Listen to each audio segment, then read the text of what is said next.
Les élections législatives peuvent-elles changer la donne? Quels sont les grands enjeux du scrutin? Les différents candidats ont-ils un programme sérieux pour sortir le Liban de la crise? Pour répondre à toutes ces questions, pour vous permettre de faire le meilleur choix possible le 15 mai prochain, Lorient Le Jour vous propose un podcast intitulé « Aux urnes citoyens ». Notre premier invité aujourd'hui est le chef d'un parti bientôt nanogénaire, les KT-EB. Bonjour Samy Jmaguet. Bonjour. Merci d'avoir accepté notre invitation. Merci à vous. Tout de suite, rentrons dans le vif du sujet. Lorsque j'ai dit dans mon entourage que vous alliez être mon premier invité, j'ai eu des réactions assez variées. Malgré vos choix politiques de ces dernières années, vous ne faites toujours pas l'unanimité, vous êtes encore rejeté par une partie de la Saoura. Est-ce que vous le comprenez? Écoutez, l'opposition aujourd'hui, les gens qui font partie de ce mouvement contestataire sont de différents backgrounds. Tu as de l'extrême gauche à l'extrême droite. Tu as des gens issus de partis qui étaient au pouvoir. Plutôt la plupart, c'est des gens qui sont issus de partis qui étaient au pouvoir. Il y a des gens qui étaient là pendant la guerre. Il y a des gens, ce qui fait que c'est normal qu'on fasse pas l'unanimité. Et si tu trouves quelqu'un qui fait l'unanimité, montre-le-moi qu'on essaie de le trouver, toi et moi. En fait, pour nous, l'objectif, ce n'est pas de plaire. Parce que si c'était ça l'objectif... C'est quoi l'objectif? On n'aurait pas payé tellement de prix pendant les dernières années. Notre objectif, c'est d'offrir aux Libanais une alternative crédible, qu'elle soit basée sur un programme, qu'elle soit basée sur une offre politique et qu'elle soit différente de ce qu'offrent les autres. Donc, je pense que pendant ces 30 minutes, en quoi les 40 minutes, on va parler de ce qui différencie les KT. Justement, qu'est-ce qui différencie aujourd'hui les KT des autres mouvements de la société civile? Écoute, déjà, le parti KTF, c'est un parti. Ce n'est pas un groupe de la société civile. Ce qui fait que c'est un parti qui a une histoire, qui a une machine sur le terrain, qui a une présence du nord au sud. C'est un parti qui a des principes, qui les a défendus, qui a un programme politique qui est complet, qui passe des réformes structurelles jusqu'aux réformes de santé et d'éducation, en passant par l'écologie et autres. Mais ça, aujourd'hui, plein d'autres partis peuvent dire la même chose. Mais ce n'est pas seulement ça. J'ai commencé d'abord par l'organisation, deuxièmement le programme, troisièmement la crédibilité. Nous sommes un parti qui a prouvé pendant les années qui sont passées qu'on est fidèle à nous-mêmes, qu'on n'a pas fait de compromis. Nous n'avons pas succombé aux tentations du pouvoir. Nous avons toujours mis le Liban et les Libanais en premier dans nos priorités. Et je pense que c'est une période où nous faisons face à de grands défis. Il faut avoir les épaules solides pour faire face à des défis comme celui du Hezbollah, comme celui de la corruption et tous ces grands défis qui ont malheureusement eu droit... Ils ont réussi, ces grands défis ont détruit le pays, malheureusement. Nous allons y revenir largement par la suite. Avant, j'aimerais revenir sur le nom de ce parti. Ce nom qui suscite beaucoup de fierté auprès d'une partie des Libanais, mais aussi beaucoup de rejet auprès d'autres partis. Pourquoi vous ne l'avez pas changé? Pourquoi vous n'êtes pas allé au bout de la révolution interne? Parce que ça fait partie de la tradition. Le parti est tout le temps en réforme perpétuelle. Il y a des gens qui ont envie d'aller vers un changement encore plus en profondeur. C'est votre Il y a cas? des gens qui refusent déjà ce qui a été fait jusqu'à maintenant. Donc, il faut quand même essayer de réconcilier les différentes générations. Il faut faire une évolution qui soit harmonieuse. Mais dans ce contexte, vous êtes la synthèse ou vous êtes le réformateur au sein du parti? Je suis un peu les deux. Parce qu'en tant que président, je suis obligé de faire la synthèse. Et j'ai mon opinion personnelle qui est plutôt vers l'évolution du parti et la modernisation du parti. Donc, j'essaye de faire la part des choses. Vous, à titre personnel, vous seriez prêt à changer de nom? Tu sais, il y a tellement de pour et de contre que c'est encore un sujet en discussion, même entre moi et moi-même. D'accord. On a parfois l'impression qu'il y a deux lignes aujourd'hui chez les Kataeb. Une ligne que vous incarnez, qui est réformatrice, qui n'est pas communautaire, et une ligne que symbolise davantage votre cousin Nadim Jmaïel, qui ressemble davantage à l'image qu'on a du passé des Kataeb. Pendant combien de temps ces deux lignes peuvent-elles cohabiter? Il n'y a pas de ligne. Il y a une seule ligne, qui est la ligne du parti. Et je pense que Nadim a prouvé à plusieurs reprises qu'il était très attaché à un Liban uni et un Liban transcommunautaire. Et d'ailleurs, c'est celui qui a été le plus agressif contre la loi orthodoxe, la loi électorale orthodoxe, ce qui prouve que, au contraire, Nadim, c'est quelqu'un qui croit en l'unité du pays, en 10 452 km². Et même si parfois il s'exprime d'une façon un peu plus agressive parfois que dans certains sujets, mais dans les principes, il est exactement là où se trouve le parti aujourd'hui. Donc il y a des différences de forme, mais pas de fond. Tout à fait. D'accord. Tout à fait. Vous avez plutôt tendu la main à la société civile. Vous avez dit je ne mets mon veto contre personne, je suis prêt à m'allier à tout le monde, même avec des gens qui ont des projets politiques assez différents du mien. Je pense à la gauche de la Saoura. Et parallèlement, vous avez fermé la porte à toute alliance avec les forces libanaises qui sont politiquement plus proches que vous. Comment vous expliquez ce choix? Non, ce n'est pas du tout ça le contexte. C'est quoi le contexte? Le contexte, c'est que nous avons considéré qu'il y a eu un compromis politique en 2016 qui a inclus une somme de forces politiques.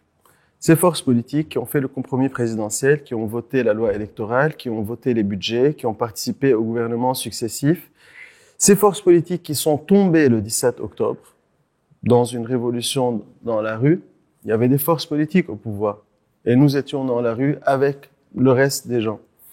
Ces forces politiques qui sont tombées dans la rue le 17 octobre 2019, on peut pas s'allier avec. C'est aussi simple que ça. Donc, commençons par là.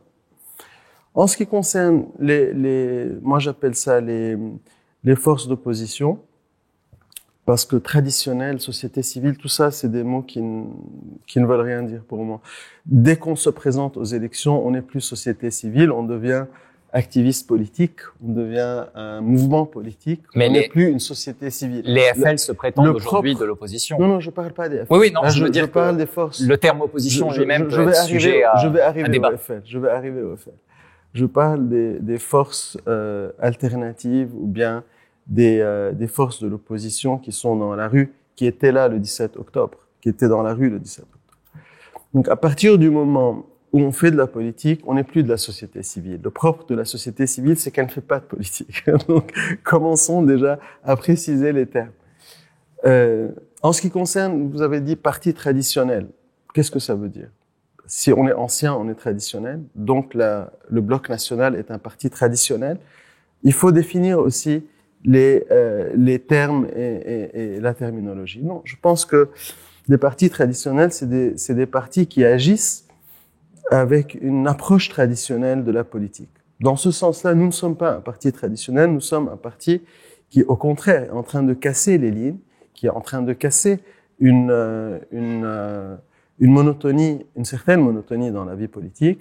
Et dans ce cadre-là, je considère que nous sommes au contraire un parti qui est en train de faire une révolution au sein même de la vie politique, du fait même qu'on a pris ce choix de casser avec toute cette clique, toute cette mafia politique, et d'aller vers un vrai changement en profondeur. Donc, qu'est-ce qui vous différencie concrètement depuis le 17 octobre des forces libanaises? Ce qui nous différencie, c'est notre parcours. C'est notre parcours et c'est notre crédibilité dans ce qu'on dit. Donc, notre parcours depuis 2015-2016 jusqu'à aujourd'hui a été un parcours qui était complètement à l'opposé des forces libanaises. Ils ont participé à l'accord présidentiel, nous n'avons pas participé. Ils ont participé aux différents gouvernements successifs, nous n'avons pas participé. Nous étions dans une opposition farouche. ils ont voté pour les différents budgets qui ont été votés. Nous avons voté contre. Mais depuis 2019, ils ont voté pour la loi électorale. Nous avons voté contre. Depuis 2019, vos parcours sont plus similaires. Sont similaires parce que dans le discours politique, les forces libanaises ont fait un shift par rapport aux années précédentes pour essayer de se rabattre sur le discours politique des KTE qui était là depuis 2015. Ce qui montre un problème, il y a un problème de confiance. C'est que pour nous, notre positionnement en tant qu'opposition et notre position vis-à-vis du Hezbollah n'est pas, ne dépend pas de la période. C'est pas quelque chose qui est périodique. Ce n'est pas quelque chose. C'est pas une opportunité politique. C'est basé sur des principes. Donc, on n'a pas confiance dans ce revirement qui a eu lieu. Et donc, pour nous, aujourd'hui, l'objectif, c'est de sortir de toute cette façon de faire de la politique et d'offrir quelque chose de nouveau aux Libanais. Chose que nous avons pris à notre compte et nous voulons travailler avec des gens qui ont la même approche que nous.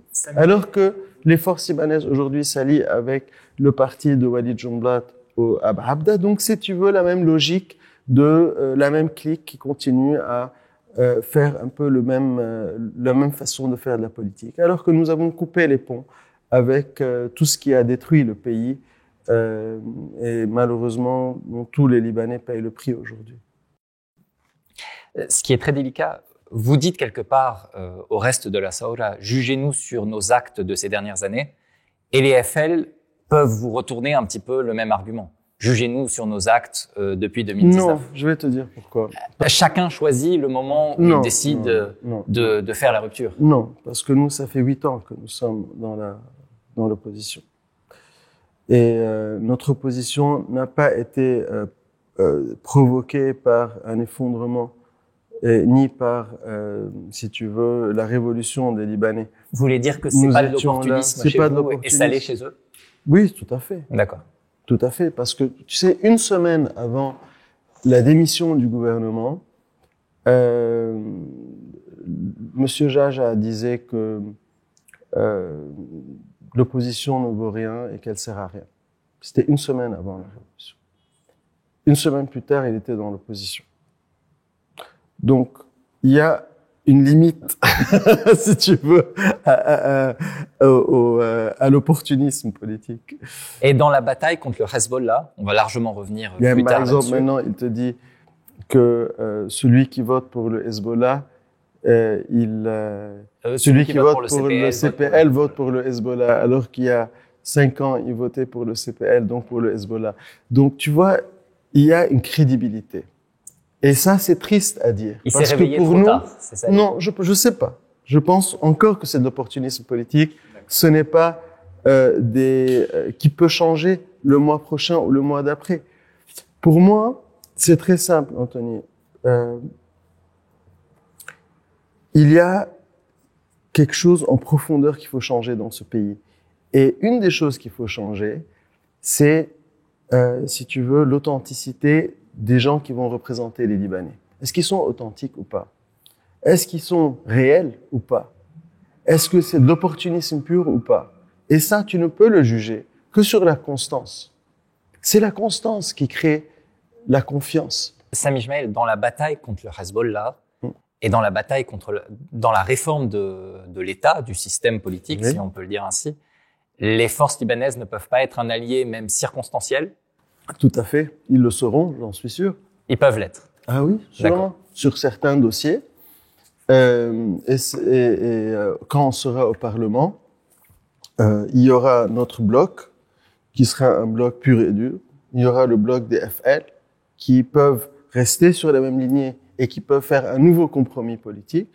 Donc, pour moi, l'objectif aujourd'hui, c'est d'agrandir ce bloc qui est solide. Combien? Qui, on sait, ne va pas bouger. L'objectif, c'est combien de députés? Et ensuite, si sur des choses précises au Parlement, on est d'accord, on va voter ensemble. Donc, s'ils continuent à agir selon ce qu'ils disent aujourd'hui, on va certainement se retrouver au Parlement.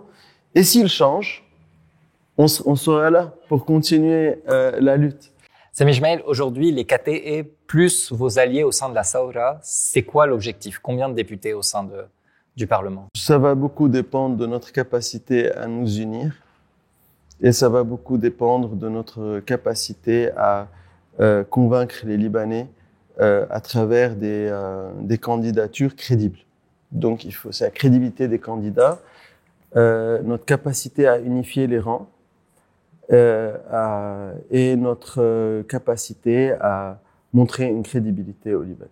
Est-ce qu'on peut peser au sein de l'hémicycle avec moins de 10 députés, moins de 15 députés? Je parle pas que de députés KTE, je parle de la coalition. Je pense que la coalition sera la plus grande KTE au Parlement. On passe au deuxième grand sujet de l'interview, le Hezbollah. Contrairement à d'autres personnes qui se revendiquent de l'opposition, vous hiérarchisez les maux du Liban et au sommet de la pyramide, vous mettez les armes du Hezbollah. Quelle est votre stratégie, Sami Ismail, pour confronter le Hezbollah? Quelle est votre stratégie pour sortir de cette logique où les armes peuvent prendre en otage l'État? Je vais parler de 2 points principaux sur ce sujet. Le premier point, c'est que avant l'élection présidentielle, le compromis présidentiel, les institutions de l'État étaient... il n'y avait pas de mainmise du Hezbollah sur les institutions de l'État. Le Hezbollah participait, il avait son mot à dire, parfois il mettait un veto, mais c'est pas lui qui décidait. En 2016, avec le compromis présidentiel, c'est le Hezbollah qui a mis la main sur les institutions, à travers la présidence, le gouvernement, et par la suite, en 2018, en obtenant la majorité au Parlement. L'objectif aujourd'hui, c'est de reprendre cette majorité et de récupérer les institutions des mains du Hezbollah, pour au moins faire cette distinction entre l'État et le Hezbollah, comme c'était le cas de 2005 à 2015.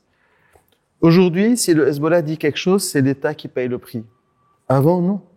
Avant, quand le Hezbollah disait quelque chose, la communauté internationale et arabe faisait la distinction entre l'État et le Hezbollah. Aujourd'hui, il ne fait plus de distinction. Notre objectif, c'est de refaire cette distinction en récupérant la majorité au Parlement. Donc ça, c'est très important. Et donc en nommant un Premier ministre qui ne soit pas acquis au Hezbollah, un président qui ne soit pas acquis au Hezbollah, c'est possible aujourd'hui? C'est tout à fait, c'est possible. Mais il faut avoir les genoux et les épaules pour le faire. Parce que je rappelle... Tout en risquant le vide politique ou le blocage permanent. Écoute, ça c'est un chantage auquel il ne faut pas succomber. Ils ont fait la faute de succomber à ce chantage en 2016.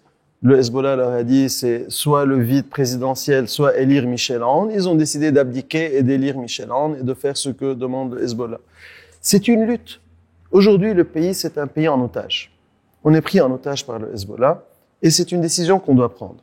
Est-ce qu'on veut se battre ou est-ce qu'on veut se rendre? Pour nous, l'objectif, c'est de se battre. Ça a un prix. Quand tu te bats contre une milice armée, ça a un prix. On a été assassinés au parti. On a eu des assassinats, on a perdu des êtres très chers pour justement continuer à défendre la souveraineté de ce pays. Donc pour nous, la question ne se pose pas. J'allais justement y venir. Vous dites ça a un prix. La période entre 2005 et 2008 a montré que lorsqu'on était dans une logique de confrontation, lorsqu'un mouvement pacifique et dans une logique de confrontation avec une milice armée, ça tourne généralement plutôt mal pour le mouvement pacifique. Comment on peut sortir aujourd'hui de ce dilemme? C'est certainement pas en se rendant et en jetant les armes et en faisant ce que demande le Hezbollah. Donc comment? Il faut pas abdiquer, il faut résister, c'est comme ça. Soit on est prêt à défendre notre pays, soit on veut laisser tomber. Résister aux attentats, c'est aussi résister aux épreuves de force. Tout à fait, c'est ce que nous avons fait. Et toujours de manière. C'est ce que nous avons fait. Et toujours de manière pacifique. Tout à fait. Donc, parce que quand tu vas sur le terrain des armes, tu es en train de jouer exactement le jeu qu'ils veulent que tu joues. Le jour où nous allons sur son terrain de jeu, du Hezbollah, qui est la violence, c'est là où il gagne. La seule fois où nous avons gagné contre le Hezbollah, c'est le 17 octobre, quand on a fait tomber un gouvernement qui l'a sponsorisé, qui l'a défendu, qui a tout fait pour essayer de protéger et de sauvegarder. Il est tombé dans la rue, il n'y a pas eu un acte de violence. Donc, la chute du gouvernement Hariri après le 17 octobre, c'est pour moi la preuve que l'unité des Libanais et le mouvement pacifique uni qui rassemble les Libanais pour, si tu veux, construire un État de droit, un État un souverain indépendant, c'est ça qui fait peur au Hezbollah. C'est pour ça que le lendemain de la chute du gouvernement Hariri, le Hezbollah a tout fait pour rediviser les Libanais et pour recréer des lignes de séparation entre les différentes communautés et de faire, si tu veux, de tout faire pour créer des tensions communautaires pour diviser les Libanais et les éloigner les uns des autres. La première étape pour vous, c'est de récupérer les institutions. La deuxième étape, c'est quoi? La deuxième étape... Comment on le désarme, ce mouvement? Comment on le démilicise, plutôt? Moi, je crois que dans des situations comme la nôtre, qui ressemblent un peu au 14 mars, ça ressemble un peu à la période de 2005, il faut trois facteurs essentiels pour justement faire bouger les choses. Premièrement, tu as besoin d'une présence forte au Parlement.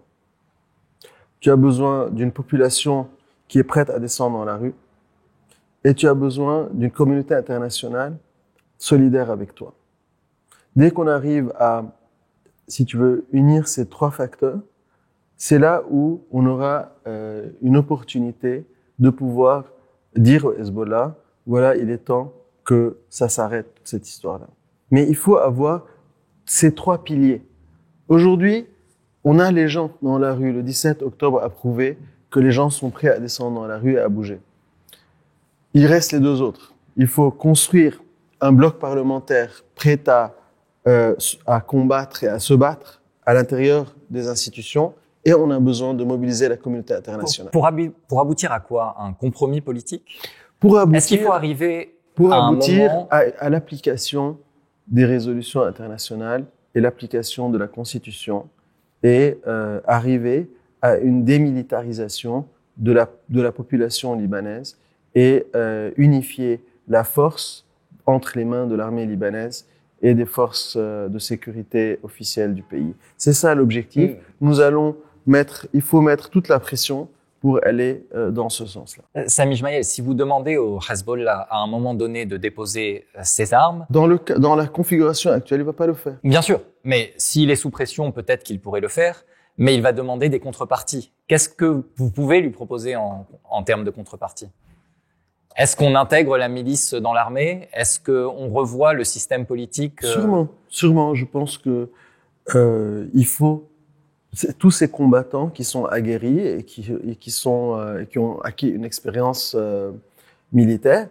Il faut que l'État utilise. C'est un point fort pour l'armée libanaise de recruter des soldats et des gens qui ont une expérience au niveau militaire. Est-ce qu'on envisage une redistribution communautaire à l'avantage des chiites? Non, ça c'est la réforme structurelle. Je crois que c'est le dernier point. Ça sera le dernier point, effectivement. J'ai juste une dernière question sur le Hezbollah. Est-ce que vous considérez aujourd'hui qu'on est sous occupation iranienne? Moi, je n'ai jamais utilisé ce mot comme ça, parce que je considère que l'occupation, c'est le fait d'avoir des soldats étrangers sur son terrain. Même s'il y a des officiers iraniens en train d'aider le Hezbollah au Liban, ça, il n'y a aucun doute là-dessus. Je n'irai pas au point de dire une occupation étrangère. Je pense qu'il y a une grosse atteinte à la souveraineté du pays parce que un parti libanais armé a pris en otage la totalité du pays. Donc moi, je comparerais la situation du Liban comme étant une prise d'otage de la part d'une partie des Libanais en utilisant les armes et la violence et les assassinats politiques pour prendre en otage tout un pays sous les ordres D'une puissance étrangère. Donc, si je veux être objectif et dire les choses telles qu'elles sont, c'est ça mon diagnostic. Donc, il y a deux dimensions dans la question Hezbollah, une dimension iranienne et une dimension libanaise. Tout à fait, parce que ce sont des citoyens libanais, malheureusement, qui sont en train de faire tout ce grabuge. Et ce sont malheureusement des citoyens libanais qui ont accepté de faire partie d'un parti qui prend ses ordres d'Iran. On passe justement à la troisième partie de l'interview sur la grande réforme de l'État et du système politique. Qu'est-ce qu'on peut leur proposer à ces citoyens libanais? Qu'est-ce que les Kataeb leur proposent aujourd'hui? Je pense que le système politique actuel a prouvé qu'il était incapable de créer une vraie citoyenneté, de rassembler les Libanais, de créer une stabilité. Parce que finalement, le propre d'un système politique, l'objectif d'un système politique, c'est la stabilité. Et c'est la bonne gouvernance. Et c'est l'état de droit. C'est le respect des droits de l'homme. Donc, pour moi, le système actuel a complètement failli à ses objectifs. Premièrement, l'instabilité, on la voit tous les jours. On voit ça a attisé les tensions communautaires. Il y a une compétition des communautés pour mettre la main sur le pouvoir, étant donné que le pouvoir est central. Donc tout le monde veut mettre la main dessus. Donc tout le monde se chamaille pour mettre la main dessus. Et ce qui fait que ça fait 80, 100 ans que nous sommes en conflit permanent. Qui va mettre la main sur l'État central? Parfois c'est les sunnites, parfois c'est les chiites, parfois c'est les chrétiens. Et à chaque fois que quelqu'un est dehors, il cherche un allié étranger pour essayer de mettre la main sur l'État central. Donc ce qu'on propose Donc c'est un cercle vicieux qui continue à tourner. C'est pas une question de chiites, de chrétiens ou de sunnites ou de druzes. Il faut trouver un système qui puisse atteindre deux objectifs. Premier objectif, c'est de créer une citoyenneté libanaise. Et deuxièmement, de protéger la diversité du Liban. Donc il faut d'un côté aller dans le sens d'une vraie citoyenneté et en même temps protéger la diversité du pays qui est, à mon avis, si tu veux, c'est une des raisons d'être du Liban. On va revenir sur ces deux points. Comment on crée une vraie citoyenneté? Est-ce que ça passe par un système laïque? Et comment on protège la diversité? Est-ce que ça passe par un modèle fédéral ou un modèle de décentralisation? Alors, pour moi, pour atteindre la citoyenneté et la diversité, il faut déjà que le processus soit un processus d'adhésion. Donc, ça ne peut pas se faire en imposant quelque chose à quelqu'un. Donc, c'est un processus d'adhésion. Et pour arriver à un processus d'adhésion, à mon avis, il faut ce qu'on appelle une conférence de réconciliation entre les Libanais qui n'a jamais eu lieu finalement depuis la guerre. Donc, les Libanais, moi, je pense qu'après les élections, on devrait organiser ce qu'on appelle une conférence de vérité et de réconciliation où on s'assied ensemble, où on met tout sur la table, où on sort tout ce qu'on a dans le ventre, comme peur, comme, si tu veux, même la haine qu'il y a parfois chez certains, il faut qu'elle sorte pour apaiser un peu les tensions et commencer à réfléchir sereinement comment faire en sorte de bâtir un pays où tout le monde est à l'aise. Une fois qu'on se met ça comme objectif, c'est là qu'on pourra avancer. Pour moi, il faut d'abord aller dans le sens de la citoyenneté en faisant, si tu veux, des pas vers, si tu veux, un État laïque, comme tu l'appelles. Parce que finalement, l'État laïque, c'est quoi? L'État laïque, c'est un État qui sépare la religion de l'État, qui respecte la religion et qui respecte le droit de chacun d'avoir, si tu veux, ses croyances, et en même temps, qui ne fait aucune différence entre les citoyens au niveau de la direction de l'État. Donc, il faut aller dans ce sens-là. Pour aller dans ce sens-là, il faut apaiser et il faut, si tu veux, donner des garanties que la diversité sera protégée. Donc, une fois que tu donnes ces garanties, tu vas apaiser. Et ceci va permettre d'aller vers le sens d'un État qui va vers la citoyenneté. Premièrement, il faut créer un Sénat. Un Sénat, ça apaise. C'est une garantie.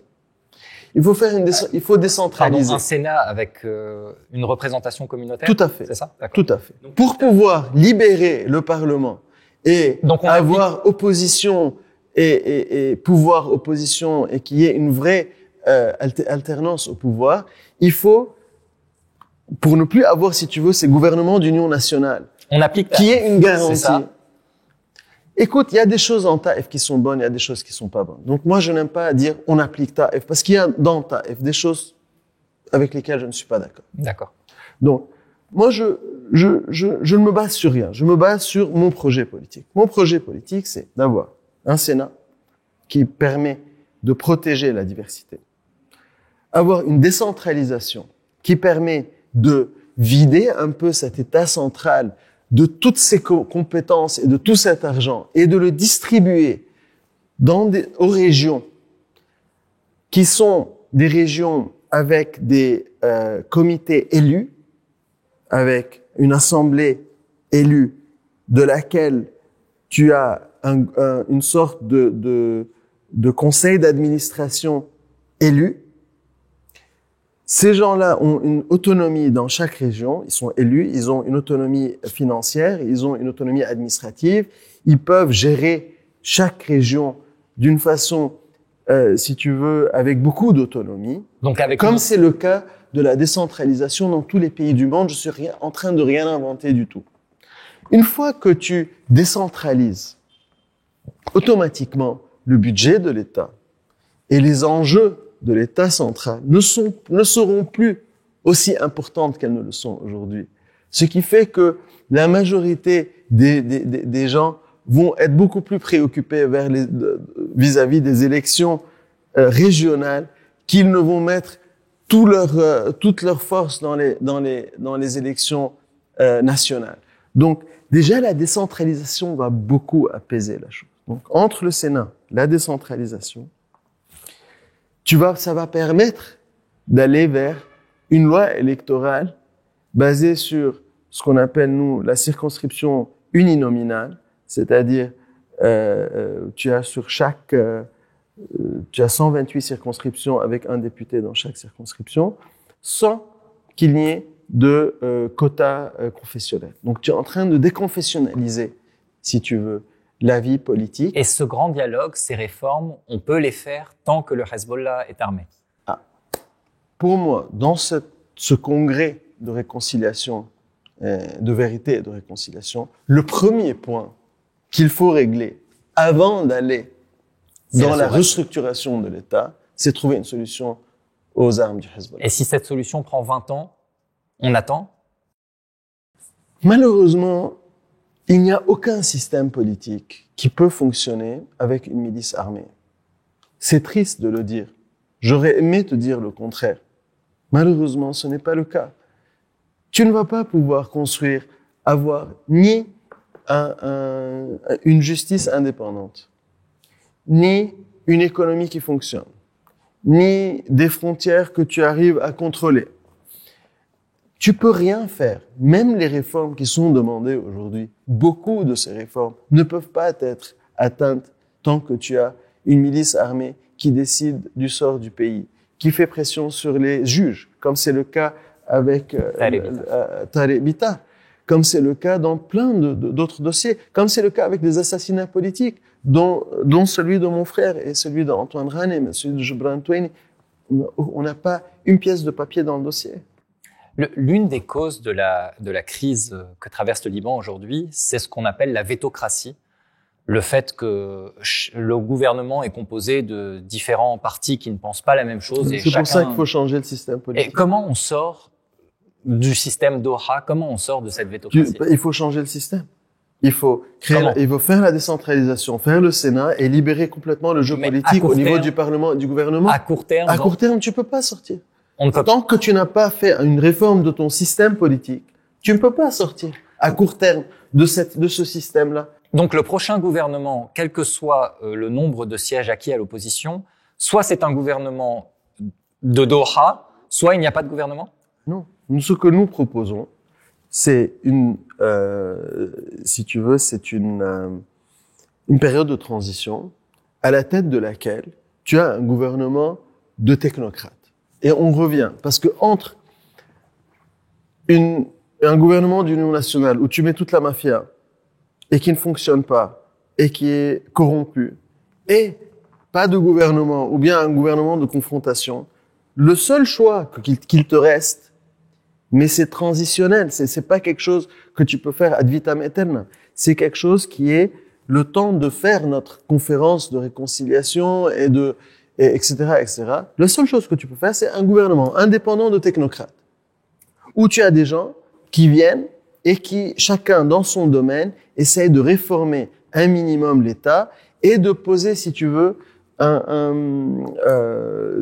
mettre une ambiance sereine pour la tenue d'un congrès national où les Libanais vont discuter de leur avenir ensemble. Mais vous savez mieux que moi que beaucoup de partis s'opposent à cela. Ah oui, sûrement. C'est pour ça qu'il faut gagner les élections.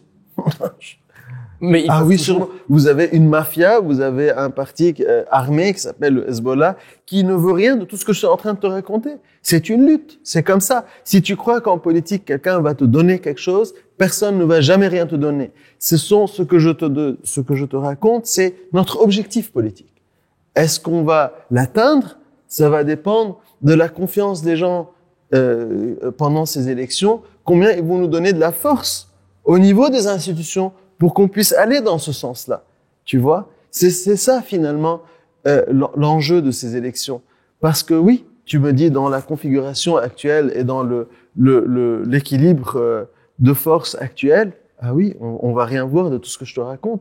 Tu vas avoir une mafiocratie qui va continuer à contrôler le pays avec des chefs de guerre qui réfléchissent en chefs de guerre et qui agissent en chefs de guerre dont l'objectif c'est l'argent, le pouvoir, et ils utilisent la violence et ils utilisent les tensions communautaires pour atteindre leurs objectifs. Voilà, nous sommes aujourd'hui otages d'un parti armé qui est allié avec une mafiocratie qui est constituée de chefs de guerre qui ont tous décidé de constituer un cartel ensemble et qui contrôlent le pays. C'est pour ça que nous sommes allés aujourd'hui dans une opposition radicale à tout un système. Et c'est pour ça qu'en tant que nouvelle génération, parce que moi, je considère que je fais partie encore de cette jeune génération qui essaye de faire autre chose, qui essaye de construire un pays différent du pays dans lequel nous vivons aujourd'hui. Et j'essaie de pousser d'autres jeunes Libanais de mon âge, un peu plus jeunes, un peu plus grands, de prendre le choix du changement, que ce soit au sein même du parti ou que ce soit au sein du pays. Mais bon, c'est un choix, c'est un pari. Est-ce qu'on va réussir? Est-ce qu'on va pas réussir? Voilà. On va évoquer plus rapidement, malheureusement, parce qu'on n'a plus beaucoup de temps, le dernier grand enjeu auquel est confronté aujourd'hui le Liban, c'est repenser son modèle économique, c'est la restructuration du système bancaire. Vous êtes l'un des rares aujourd'hui à être critique du gouverneur de la Banque centrale, Riyad Salamé. Pour vous, il fait partie du problème? Tout à fait. Il fait partie du problème parce que c'est tout un système qui a été mis en place, pas depuis aujourd'hui, depuis 92. Bon, depuis 92, personne disait rien parce qu'il y avait tellement d'argent qui rentrait dans le pays que ça couvrait et on voyait pas la catastrophe que c'était au niveau de l'économie. Tout le monde en profitait parce que tous les produits étaient soutenu, la livre était soutenue, la stabilité de la livre, l'essence à 20 000 livres. On vivait quand même tellement bien que personne n'avait envie de se dire pourquoi on vit tellement bien. donc voilà. Aujourd'hui, malheureusement, ce système nous a explosé à la gueule. Aujourd'hui, Sami Ismaël, ouais. vous êtes favorable à la restructuration du système bancaire? Ah oui, tout à fait. Quelle que soit ce qu'elle implique. Non, on est obligé de restructurer le système bancaire. Ce n'est pas un choix. Qu'on le veuille ou pas, les banques aujourd'hui sont techniquement en faillite. On veut pas le voir. Chacun fait ce qu'il veut. Mais il y a finalement une réalité. C'est que le système bancaire doit être réformé parce qu'aujourd'hui, la confiance dans le système bancaire libanais est de zéro. Il y a que les Libanais qui ont malheureusement leur argent dans ces banques qui sont obligés de traiter avec ces banques. Mais tu peux être sûr que personne d'autre au monde n'a envie de traiter avec les banques libanaises aujourd'hui. Est-ce que le modèle doit se réinventer? Sûrement, on a besoin d'un nouveau modèle économique. Qui ressemblerait à quoi? Qui ressemblerait à une économie productive et équilibrée. où où les banques, le système bancaire et le commerce et l'industrie et l'agriculture et le tourisme et toutes les composantes d'une économie sont cohérentes et équilibrées et qui poussent pour avoir une économie solide. Aujourd'hui, on n'avait rien de tout ça. On avait un système bancaire et tout le reste était complètement effacé. On n'a pas d'industrie, on n'a pas d'agriculture, on n'a pas de commerce, on n'a pas de tourisme, on n'a rien. Pourquoi? Parce qu'on n'a pas fait d'infrastructure, parce qu'on n'a pas investi, parce qu'on n'a pas facilité, si tu veux, les loans, les prêts pour justement faire des investissements dans le pays. Nous n'avons pas favorisé, nous n'avons rien fait pour, si tu veux, créer une trademark pour toute la production locale libanaise, que ce soit au niveau industriel ou agriculture ou agricole ou autre. Et on n'a rien fait de tout ça. On a dit, voilà, c'est le système bancaire, c'est lui qui fait vivre tout le monde. Donc quand il se casse la gueule, c'est tout le monde qui se casse la gueule. Et c'est ce qui s'est passé. Donc les Libanais sont parfois allergiques aux impôts. Vous êtes prêts à monter en gamme en la matière? Pour pouvoir, si tu veux, dire aux Libanais, on veut mettre des impôts, il faut qu'ils sachent ces impôts où ils vont. Donc, moi, je suis contre d'imposer, de rajouter des impôts tant que notre économie est divisée en deux. Tu as l'économie parallèle qui est non imposée et la moitié qui est imposée. Pour moi, quand tu veux rajouter des impôts, il faut déjà que tout le monde soit égal face aux impôts. Donc, tant que tu as la moitié de ton économie qui est une économie au noir et que tu rajoutes des impôts sur l'économie officielle et qui finalement qui est sous la loi, tu es en train d'encourager les gens d'aller au noir. Pourquoi aujourd'hui je vais acheter un téléphone portable à $200 si je peux l'acheter à $100? Donc finalement, celui qui te vend un téléphone à $200 en train de payer ses impôts, celui qui est en train de te vendre le téléphone à $100, c'est un type qui est en train de les faire rentrer illégalement au Liban. Donc tant que tu n'arrives pas à contrôler ton économie, rajouter des impôts à celui qui paye ses impôts, tu es en train de lui dire arrête tout ça et va au noir. Donc quelque part, on revient au point de départ, c'est-à-dire que le Hezbollah, la réforme de l'État. Tout à fait. Très bien. Merci beaucoup, Samy Jmaïl. Merci beaucoup. Merci à vous et retrouvez-nous très bientôt pour une prochaine interview. Restez connectés.